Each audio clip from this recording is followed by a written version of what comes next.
Esta es una historia real, una que paralizó a México entero, una historia que desde su primer minuto desafía toda lógica, toda investigación policial y toda certeza que podamos tener sobre la verdad.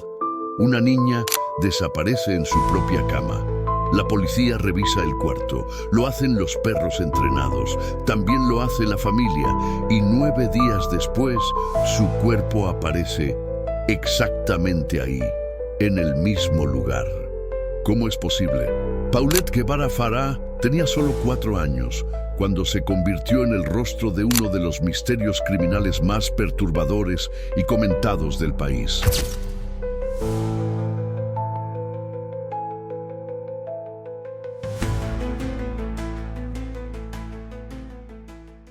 Su historia comenzó la noche del 21 de marzo de 2010, en un lujoso departamento del edificio Porto Vita, ubicado en la exclusiva zona residencial de Interlomas, en el municipio de Huixquilucan, Estado de México. Paulette era una niña sonriente, con una leve discapacidad motriz y del habla. Había nacido prematura, y aunque tenía dificultades para caminar y comunicarse, llevaba una vida lo más normal posible. Vivía con sus padres, Mauricio Guevara y Lisette Farah, y su hermana mayor, en un entorno de comodidades, rutinas fijas y personal doméstico. Aquella noche, según el relato oficial, todo ocurrió con aparente normalidad. Lisette acostó a sus hijas alrededor de las 20:00 horas. Paulette, como siempre, durmió en su habitación, en una cama individual con una barandilla lateral para evitar caídas. La niñera, Erika Casimiro, pasó a verla después como hacía todas las noches. A las 22:17, la niña ya dormía profundamente. La puerta quedó entreabierta. Todo estaba en calma, pero a la mañana siguiente, el mundo de esa familia cambiaría para siempre. Alrededor de las 8:00 a.m. del 22 de marzo, Erika entró al cuarto para despertar a Paulette y no la encontró. La cama estaba vacía. La pequeña había desaparecido sin dejar rastro. La niñera alertó a la madre y en cuestión de minutos comenzó el caos. Revisaron el departamento entero, preguntaron a los vecinos, llamaron a la policía. La noticia se propagó como fuego. Las autoridades iniciaron una búsqueda intensa. Perros rastreadores, agentes armados, helicópteros, medios de comunicación. Todo el país comenzó a seguir el caso, minuto a minuto. Lo que nadie podía entender era cómo una niña con movilidad reducida podía haber salido sola de su cama, de su cuarto y del edificio entero, sin que nadie la viera. Las cámaras de seguridad no mostraban movimientos sospechosos. Nadie escuchó ruidos durante la noche. La puerta principal del departamento tenía cerradura electrónica. Todo apuntaba a que la desaparición ocurrió dentro del mismo hogar. Y sin embargo, Paulette se había esfumado. Las primeras teorías hablaban de secuestro. Alguien debía haber entrado. Tal vez una persona cercana, pero no había señales de violencia, ni ventanas abiertas, ni huellas. La policía entrevistó al padre, a la madre, a las niñeras y hasta a la hermana mayor. Las versiones comenzaron a divergir. Mientras Mauricio Guevara mantenía una postura reservada, Lisette Farah ofrecía entrevistas a los medios. Se mostraba ansiosa, llorando en algunas ocasiones, pero también contradictoria.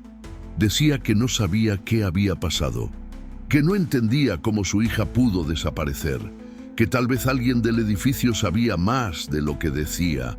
Mientras tanto, las autoridades inspeccionaban el cuarto de Paulette una y otra vez. Los perros olfateaban cada rincón. Los agentes revisaban muebles, cajones, esquinas, pero siempre volvían con las manos vacías.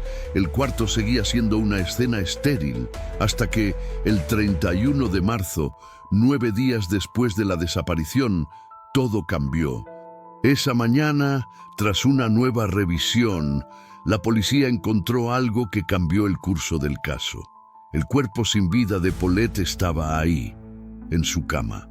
Más precisamente, entre el colchón y la estructura de la cama, envuelta parcialmente en las sábanas, en la misma habitación que ya había sido revisada por todos. En el mismo lugar donde su madre, su padre, las niñeras y la policía habían entrado decenas de veces. El país entero quedó paralizado. ¿Cómo es posible que nadie la haya visto antes? ¿Cómo es que los perros no detectaron su olor? ¿Cómo puede un cuerpo permanecer 9 días en una cama sin ser descubierto? La escena era tan absurda como escalofriante. Las imágenes del hallazgo fueron transmitidas en televisión.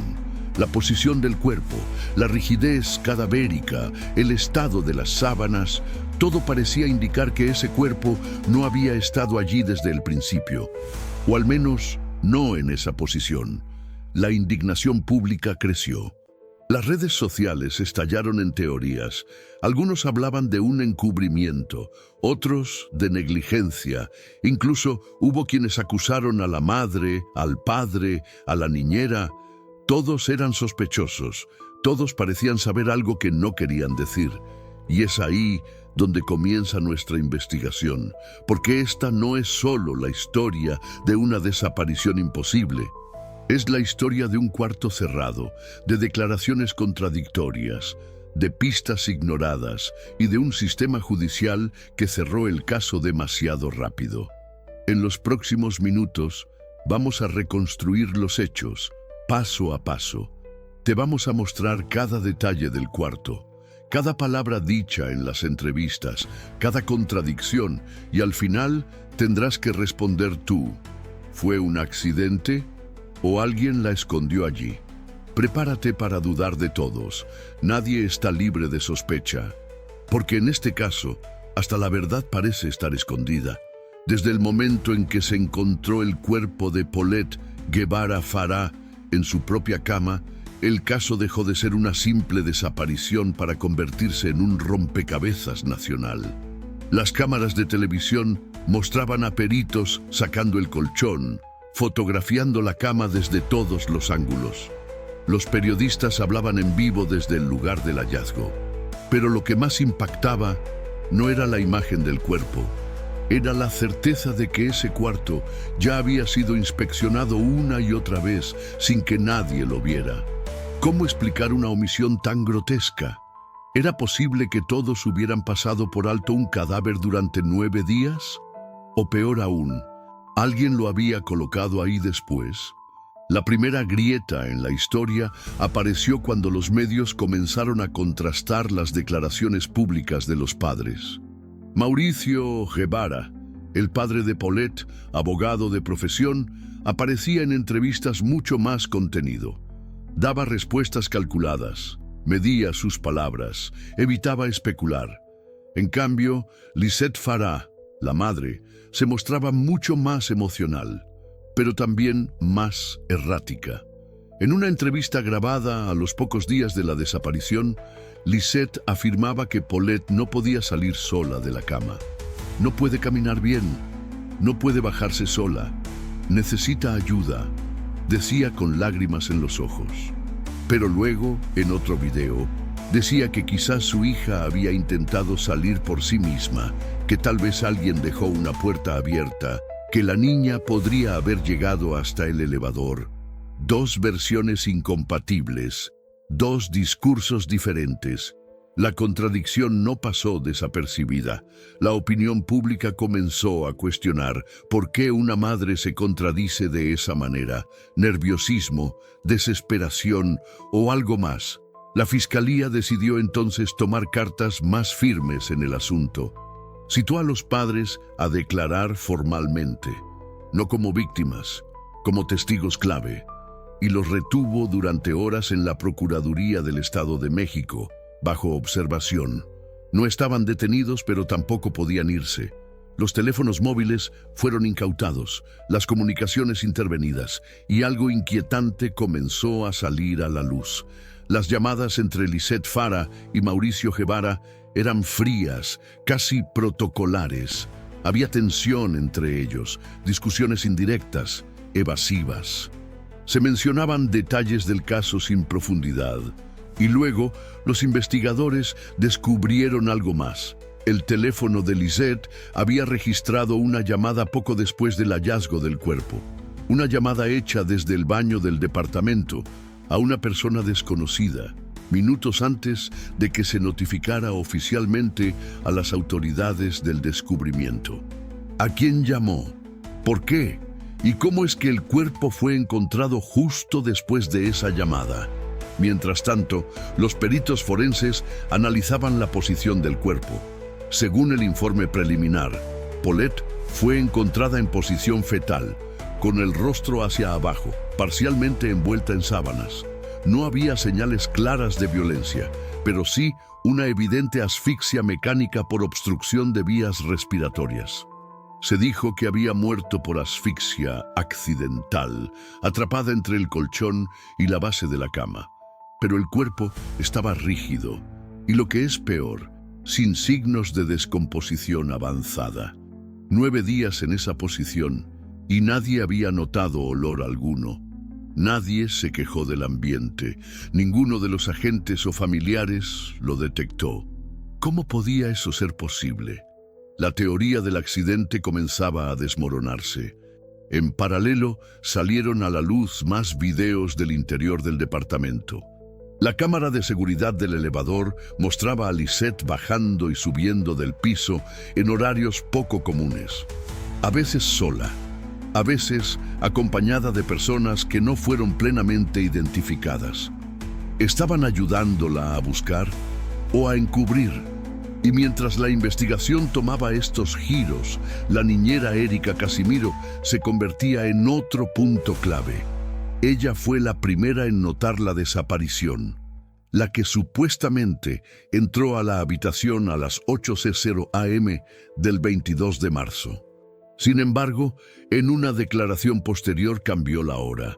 Dijo que había sido antes, que escuchó ruidos durante la madrugada, que alguien había cerrado la puerta del cuarto cuando normalmente se dejaba entreabierta. Los investigadores le preguntaron por qué no lo mencionó antes. Ella respondió: pensé que no era importante, no quería culpar a nadie, no quería culpar a quién. Cada declaración que surgía solo hacía crecer el misterio. Las cámaras regresaban una y otra vez al mismo punto, la cama. Mostraban imágenes del cuarto en entrevistas anteriores. La cama estaba tendida, los cojines colocados, las sábanas ajustadas. ¿Cómo es que una niña podía estar oculta ahí debajo sin que nadie lo notara al cambiar las sábanas? La duda era inevitable. Alguien debió colocar el cuerpo ahí después. Alguien debió moverla. Y si eso ocurrió, ¿quién fue? ¿Y por qué? Las redes sociales estallaban en teorías. Algunos afirmaban que la madre la había asfixiado accidentalmente en un momento de frustración. Otros decían que el padre había intentado ocultar un accidente para evitar el escándalo familiar. Incluso se hablaba de una tercera persona, un amante, un socio, una niñera encubridora. Pero nadie tenía pruebas, solo indicios, miradas, palabras, omisiones. El fiscal general del Estado de México, Alberto Basbás, salió ante las cámaras con una declaración que dejó a todos desconcertados. La muerte de Paulette fue un accidente. No hay evidencia de un homicidio. El cuerpo estuvo ahí todo el tiempo. La frase fue recibida con incredulidad. ¿Cómo puede un fiscal afirmar eso cuando todo apunta a lo contrario? En ese momento, el país dejó de confiar en la versión oficial, porque si el cuerpo de Paulette estuvo siempre ahí, entonces todos fallaron. La madre, el padre, las niñeras, la policía, los peritos, los fiscales, todos. Pero si no estuvo ahí, entonces alguien lo puso. Y esa persona sabía exactamente lo que hacía. La gran pregunta aún no tiene respuesta. ¿Quién movió el cuerpo de Paulette? Mientras el país debatía entre creer o no la versión del accidente doméstico, las autoridades parecían decididas a cerrar el caso rápidamente. Sin embargo, algo que no esperaban comenzó a circular en los medios y cambió el rumbo de la narrativa. Una serie de grabaciones privadas, obtenidas en secreto por la Fiscalía, revelaban conversaciones que hasta ese momento habían permanecido ocultas del ojo público. Esas grabaciones, realizadas durante la estancia voluntaria de Lisette Farah y Mauricio Guevara en un hotel intervenido por las autoridades, mostraban un retrato mucho más sombrío de lo que ocurría dentro de la familia Guevara Farah. En una de las grabaciones más impactantes se escucha a Lisette hablando con una amiga de confianza. La conversación ocurre en voz baja, pero clara. Si se hace pública la forma en que Paulette murió, me van a destruir, dice Lisette. La amiga pregunta si fue un accidente, a lo que Lisette responde con evasivas. No niega, no confirma, solo dice, eso no lo puedo decir. En otra grabación, Mauricio le reclama directamente a Lisette por haber hablado con la prensa. Le dice que está complicando las cosas, que sus declaraciones no tienen sentido. Ella responde furiosa, yo no tengo que esconder nada. Tú tampoco estabas ahí esa noche. Esa frase fue suficiente para reabrir las sospechas. ¿A qué se refería exactamente? ¿No estaba él en casa? ¿O se refería a otra persona? Los fiscales, que hasta ese momento habían tratado el caso con precaución, comenzaron a recibir presión desde todos los frentes. La prensa cuestionaba su versión oficial, las redes sociales exigían justicia. Y entonces ocurrió un segundo giro inesperado. Una exfuncionaria de la Procuraduría filtró a un periodista una copia del expediente completo del caso, incluyendo testimonios no publicados, informes forenses y fotografías inéditas de la escena del crimen. Entre los documentos filtrados, uno en particular llamó la atención. Se trataba del primer reporte de los peritos forenses que llegaron al cuarto de Paulette el día del hallazgo. En ese informe, uno de los agentes señala que el cuerpo no presenta signos evidentes de haber estado allí durante más de 48 horas. Aunque no se afirmaba explícitamente que el cadáver fue colocado después, sí se reconocía la anomalía en el estado de descomposición. El rigor mortis y la temperatura corporal no coincidían con una muerte ocurrida 9 días antes. Ese informe, sin embargo, nunca fue citado públicamente por la Fiscalía.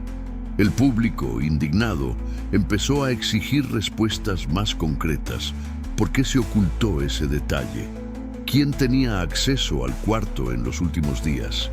¿Por qué los padres no parecían interesados en cuestionar la versión oficial si ellos sabían que habían revisado la cama cientos de veces? Las sospechas crecieron y con ellas la presión sobre el fiscal Alberto Basbás. En un intento por justificar la decisión, Basbás ofreció una segunda rueda de prensa. Allí afirmó que el cuerpo se deslizó entre el colchón y la base de la cama debido a las condiciones físicas de Paulette. Dijo que no hubo dolo ni ocultamiento, que fue una tragedia doméstica y punto. Pero esa explicación no satisfizo a nadie.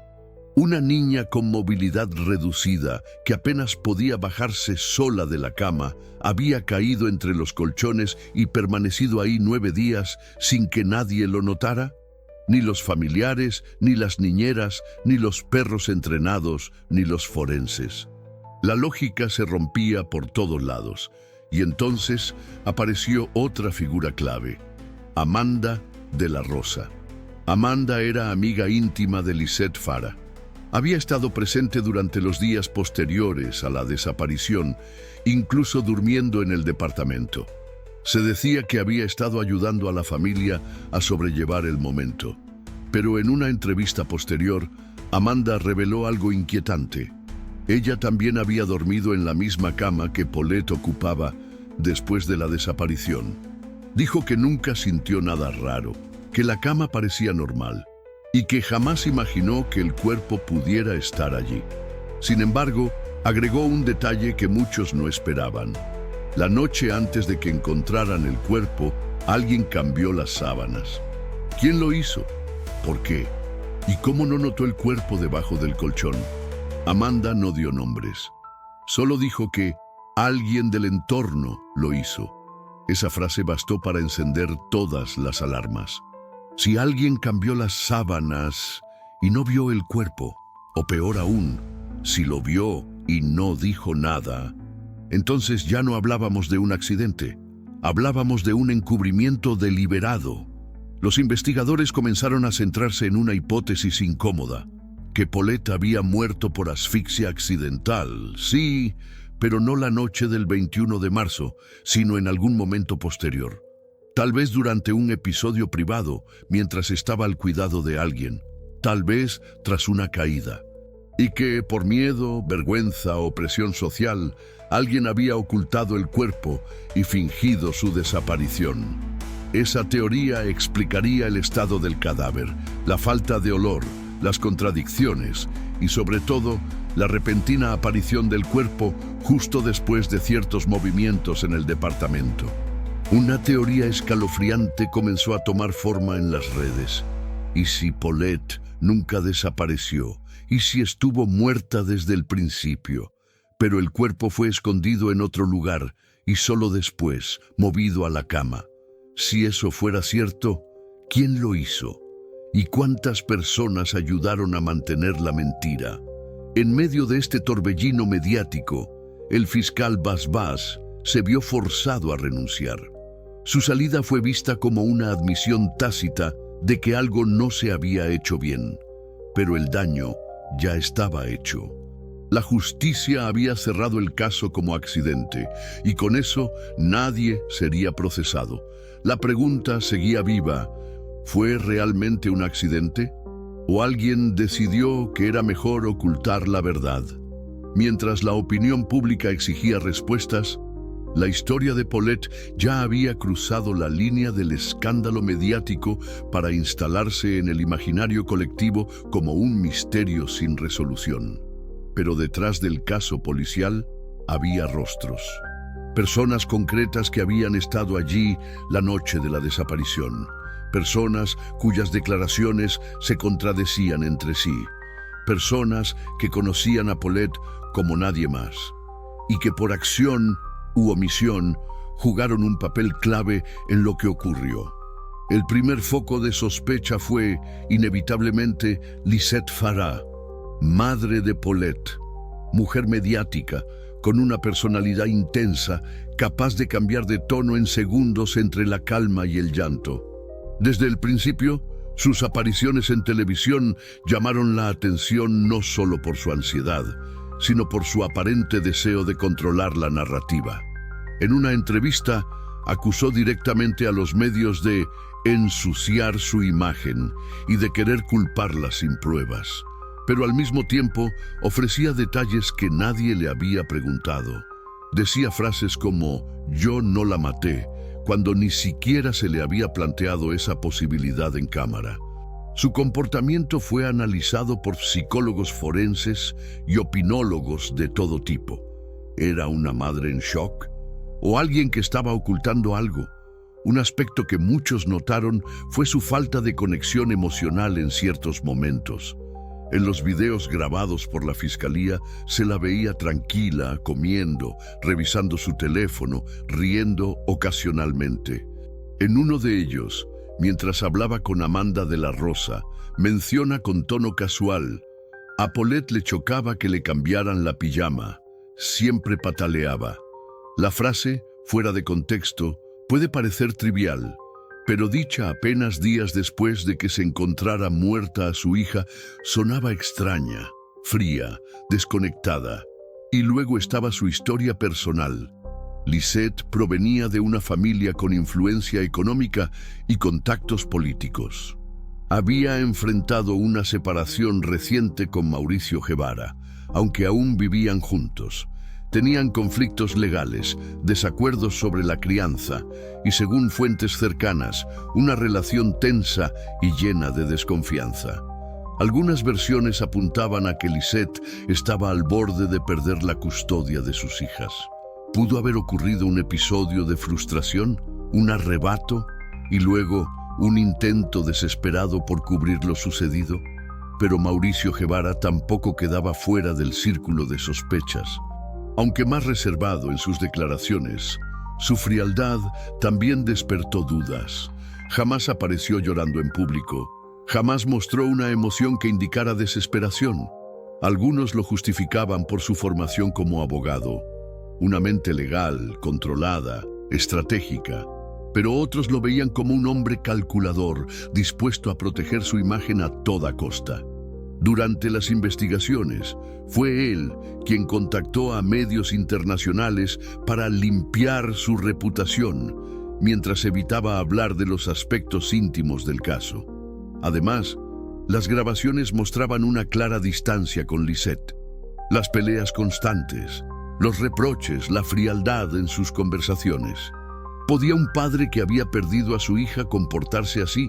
¿O estaba más preocupado por las implicaciones legales que por la tragedia personal? La tercera figura central era Erika Casimiro, la niñera. Su papel en la historia era clave. Ella fue la última persona adulta en ver a Paulette con vida. Fue quien notó su desaparición y quien estuvo presente durante toda la búsqueda. Su relato, sin embargo, fue cambiando con los días. Primero dijo que la puerta del cuarto estaba entreabierta. Luego afirmó que alguien la había cerrado durante la madrugada. Después mencionó que escuchó ruidos, pero que no pensó que fueran importantes. También declaró que no se acercó demasiado a la cama esa mañana porque pensó que Paulette aún dormía. Una sucesión de errores, negligencia o una versión construida para evitar responsabilidades. Erika tenía una relación cercana con la familia. Había cuidado a Paulette desde pequeña. Conocía sus rutinas, sus horarios, sus gustos. Sabía que la niña no podía levantarse sola, que no tenía fuerza suficiente en las piernas, que necesitaba ayuda para ir al baño, para vestirse, para moverse. Entonces, ¿cómo es que no se alarmó al no verla en la cama? ¿Cómo es que no revisó debajo del colchón si la habitación estaba cerrada y no había señales de salida? La cuarta figura, y quizás la más enigmática, era Amanda de la Rosa, amiga íntima de Lisette, presente durante toda la semana posterior a la desaparición. En principio estaba allí como apoyo emocional, pero con el paso del tiempo su rol comenzó a ser más activo. Organizaba entrevistas, coordinaba visitas, participaba en reuniones con abogados, incluso dormía en el cuarto de Paulette. Fue ella quien cambió las sábanas, fue ella quien notó el olor raro una noche, pero no dijo nada. Y fue también quien, años después, escribió un libro relatando su verdad sobre el caso. En ese libro, titulado ¿Dónde está Paulette?, Amanda lanza insinuaciones que incomodan a todos. Sugiere que Lisette sabía más de lo que decía, que hubo silencios pactados, que había detalles que ninguna cámara captó. Su testimonio, aunque polémico, ofrecía una visión desde dentro, una mirada de alguien que estuvo en el epicentro del misterio, pero también una voz que pudo haber sido cómplice o chivo expiatorio. Todos tenían algo que ocultar. Todos habían cometido errores. Pero lo más inquietante era que, a pesar de tantas contradicciones, la justicia no imputó a nadie. No hubo acusaciones formales. Nadie fue llevado a juicio. El caso se cerró como accidente. Y sin embargo, cada una de estas personas quedó marcada por el estigma de la sospecha. Las teorías seguían girando, que Lisette encubrió una muerte accidental, que Mauricio movió el cuerpo, que Erika no actuó sola, que Amanda ayudó a manipular la escena. Ninguna de esas hipótesis tenía pruebas concluyentes. Pero todas tenían algo más poderoso, la duda razonable, y esa duda crecía cada vez que alguien recordaba la escena del crimen. Un cuarto cerrado, una cama revisada por decenas de personas, un cuerpo que aparece de repente donde nunca estuvo, y alrededor solo silencio. A medida que el caso Paulette se transformaba en un fenómeno nacional, la presión sobre las autoridades del Estado de México crecía sin tregua. Cada entrevista, cada filtración, cada nuevo dato que emergía ponía en duda la versión oficial del accidente y, sobre todo, exponía la fragilidad de una investigación que desde el primer día había cometido errores cruciales. Errores que, si hubieran sido evitados, podrían haber cambiado el desenlace de la historia. Uno de los fallos más graves fue el manejo de la escena del crimen. El cuarto de Paulette fue intervenido por decenas de personas: policías, peritos, familiares, niñeras, medios de comunicación. Se filmaron entrevistas dentro del dormitorio, se cambiaron objetos de lugar, se tocaron muebles sin guantes. La cadena de custodia se rompió desde el principio. No hubo un cerco perimetral adecuado, ni una documentación precisa de cómo se encontraba el cuarto la mañana del 22 de marzo. Cuando finalmente se encontró el cuerpo, 9 días después, la escena ya estaba contaminada más allá de cualquier recuperación. Otro aspecto que despertó sospechas fue la actuación de los perros rastreadores. Durante los primeros días de búsqueda, unidades caninas entrenadas recorrieron el departamento en varias ocasiones. Se trataba de animales expertos en detección de restos humanos, usados por la policía en casos de secuestro y desaparición. Sin embargo, ninguno de ellos reaccionó ante la cama de Paulette. Ni un ladrido, ni una señal. ¿Cómo es posible que no detectaran un cuerpo en descomposición, supuestamente oculto, justo debajo del colchón? Algunos expertos plantearon la posibilidad de que el cuerpo no estuviera allí durante las primeras búsquedas. Otros hablaron de una falla operativa, pero nadie pudo explicarlo de forma convincente. La Fiscalía, por su parte, se aferró a una narrativa cada vez más difícil de sostener. El fiscal general, Alberto Basbás, insistía en que la muerte fue un accidente y que la niña se deslizó por sí sola entre el colchón y la base de la cama. Según su versión, el peso del cuerpo impidió que ella pudiera moverse y la falta de fuerza en sus piernas le impidió liberarse. La causa oficial: asfixia mecánica por obstrucción de vías respiratorias, pero ese argumento tenía grietas por todos lados. Primero, porque los peritos forenses no lograban establecer con claridad el momento de la muerte. Algunos indicaban que el rigor mortis sugería una data de fallecimiento menor a 9 días. Segundo, porque no había marcas físicas consistentes con una presión prolongada entre colchones. Y tercero, porque los propios expertos médicos que conocían el estado de salud de Paulette afirmaban que ella no habría podido moverse de esa manera sin ayuda. La hipótesis de que se hubiera metido sola entre los colchones resultaba sencillamente absurda. En paralelo, la prensa comenzó a publicar testimonios que la Fiscalía había descartado. Un empleado del edificio aseguró que escuchó una discusión fuerte la noche del 21 de marzo, cerca de las 23:00 horas, proveniente del departamento de los Guevara Farah. Nadie le tomó declaración oficial. Una vecina declaró que vio a una mujer saliendo del edificio en la madrugada, con una bolsa grande en las manos. Tampoco fue llamada a declarar. Cada testimonio ignorado reforzaba la sospecha de que no se buscaba la verdad, sino cerrar el caso lo más rápido posible. La gota que rebalsó el vaso fue una entrevista transmitida en horario estelar por uno de los noticieros más vistos del país. En ella, un periodista de investigación mostró una cronología alternativa del caso, basada en testimonios descartados, documentos filtrados y análisis independientes. Esa versión sugería que Paulette había muerto en otro lugar del departamento, quizás en el baño o en otro cuarto, y que su cuerpo fue escondido durante varios días hasta que se encontró una solución para reaparecerlo. Esa solución fue devolverlo a su cama.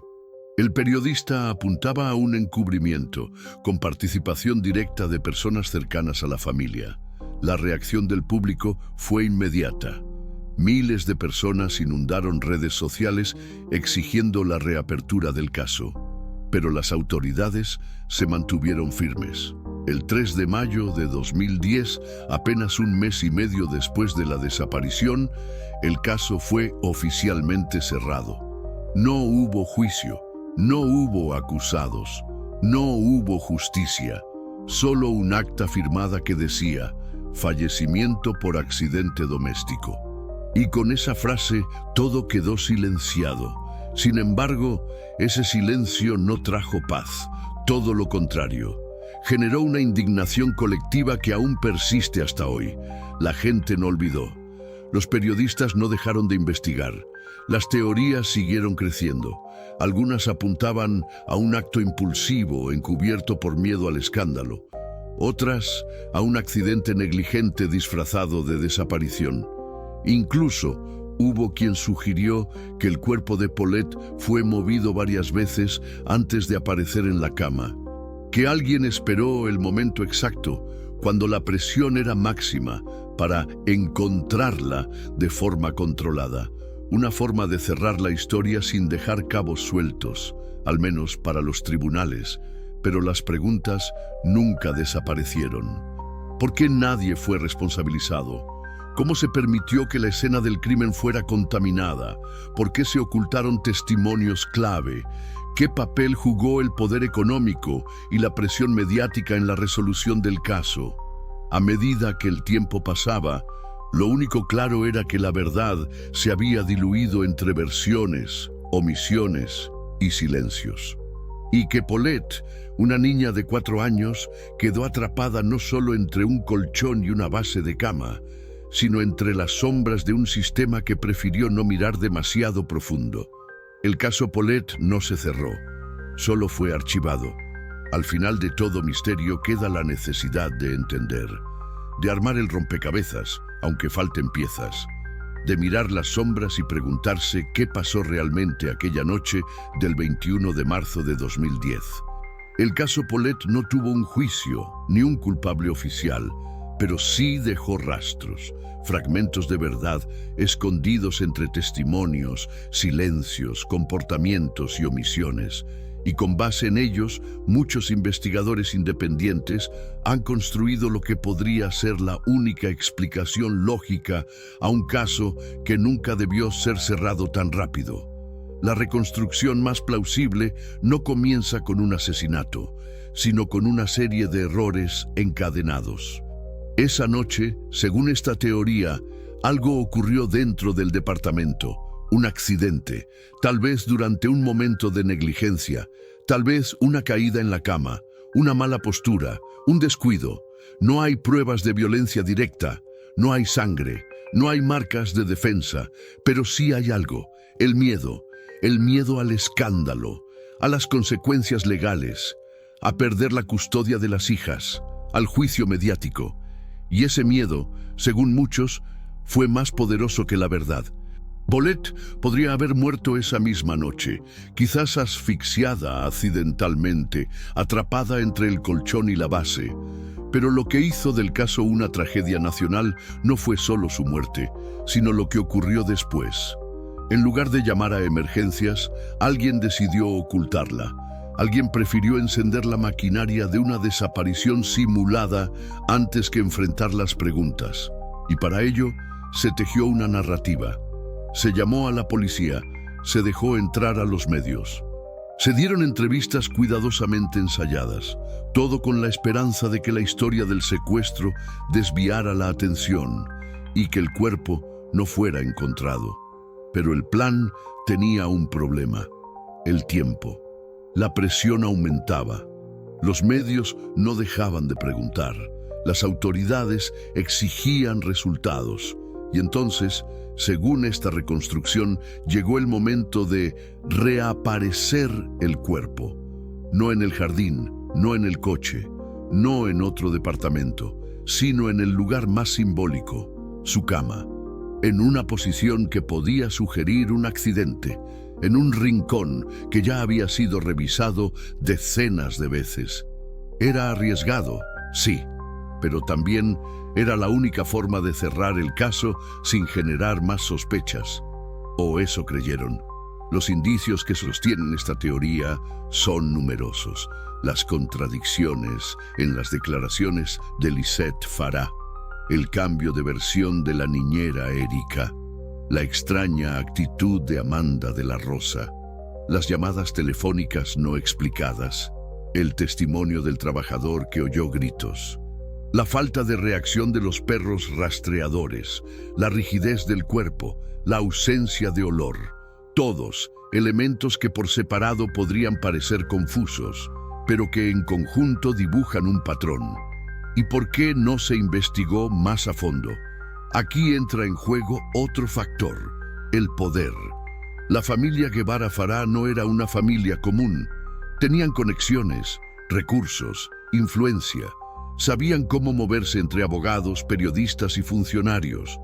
Y cuando la presión mediática alcanzó su punto máximo, alguien tomó una decisión: cerrar el caso como accidente, evitar un escándalo mayor y archivar la carpeta antes de que todo se desbordara.